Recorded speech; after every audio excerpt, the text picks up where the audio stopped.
Dictation will start in 5 seconds. Start. Upon hearing the learned counsel for the parties at considerable length and upon meticulous examination of the material placed on record, this court is of the considered view that the present writ petition is wholly misconceived and is liable to be dismissed in limine. Stop. The petitioner has invoked the extraordinary jurisdiction of this court under Article 226 of the Constitution of India, seeking issuance of appropriate writ, order, or direction against the respondent authority, which, in the peculiar facts and circumstances of the case, cannot be granted. Stop. At the outset, it is pertinent to note that the impugned order has been passed by the competent authority strictly in adherence to the statutory framework and the governing rules applicable in the field. Stop. The petitioner has failed to demonstrate any patent illegality, manifest arbitrariness, or procedural impropriety in the decision-making process. Stop. The scope of interference under writ jurisdiction is limited, and unless the impugned action is shown to be vitiated by malafides or suffers from perversity, this court would refrain from exercising its discretionary powers. Stop. The submission advanced on behalf of the petitioner are largely premised on disputed questions of fact which cannot be adjudicated upon in the exercise of writ jurisdiction. Stop.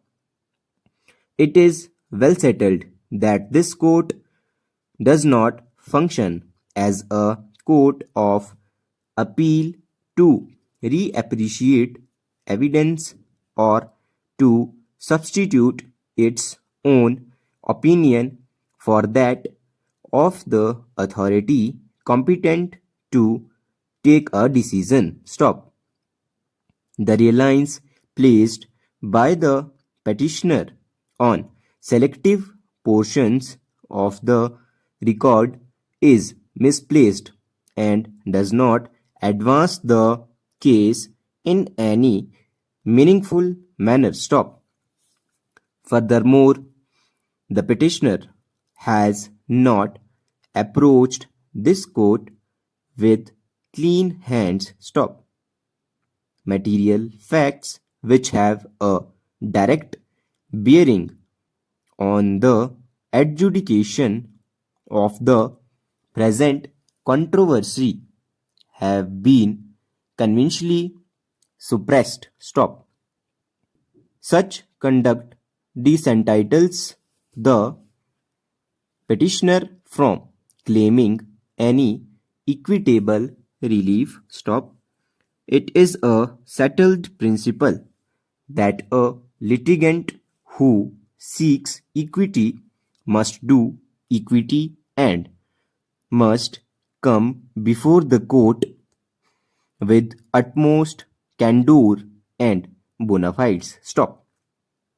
It is also evident from the record that adequate opportunity of hearing was afforded to the petitioner by the respondent authority. Stop. The principles of natural justice have been duly complied with and no prejudice whatsoever has been caused to the petitioner. Stop.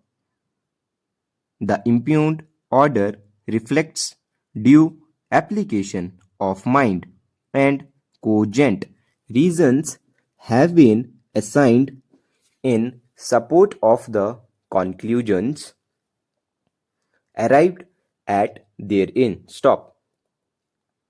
Another significant aspect which cannot be overlooked is the inordinate delay in filling the present petition. Stop. The petitioner has failed to furnish any plausible or satisfactory explanation for such delay. Stop. The doctrine of laches squarely applies, and it is trite law that delay defeats equity. Stop.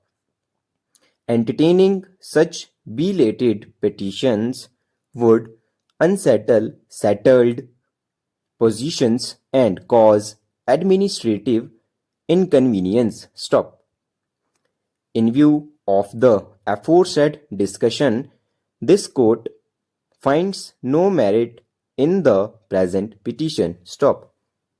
No ground for interference is made out. Stop. Accordingly, the writ petition stands dismissed at the threshold. Stop. However, in the facts and circumstances of the case, there shall be no order as to costs. Stop.